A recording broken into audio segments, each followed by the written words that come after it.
Hey, what's up, fam? Just wanted to do a quick price action update and just trade recap on Meta today. This is a 5-minute chart. So look, here we started to bounce off the 9 EMA at market open. Then we finally reclaimed VWAP. But look, check this out. This is all that really matters here.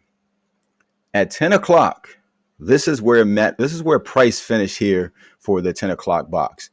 Price finished here at the top. So we already knew that Meta was in play because price closed at the top of the 10 o'clock box, right? So we got that move here. Meta started to move. So then we already knew where our support and resistance range was as price started to move around. We went up here and we rejected 500 the first time. We came back up here, hit it again. So we already knew our range, right?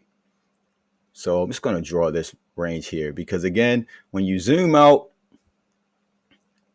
you'll see this. It'll be a lot more clear when you zoom out, but sometimes you don't have enough price action. So you have to dissect the candle, do surgery on these candles. So we already knew the range we were trading in at this point. This is where the 10 o'clock box closed, and this is where we've been trading, right? So after trading this, because I swung Meta calls after trading this area here, took profit here, bought the dip here, traded this area here. Because look, we got two areas here. I want you to pay attention to a few things here, because remember, support and resistance only matters based on the time frame that you're trading and based off of how long you're planning on holding the trade. So when the market opens initially, you don't have that much data. So an hourly chart and stuff like that isn't really going to do you much justice. It's not going to give you those touches that you need to kind of see where price wants to go now and what range it wants to trade in at that moment, right? So once we got up in here, we started trading in this area. So you see where previous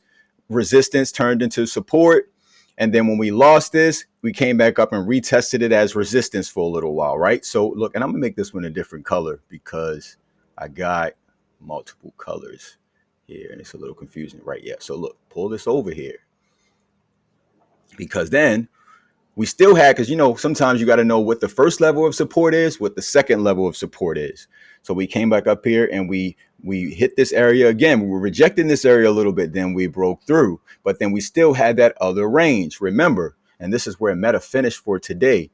So I traded Meta multiple times today because I knew where support and resistance was. So every chart tells a story. You have to figure out what story the chart is telling, and then you make your move. Let me know if y'all have any questions. Cheers.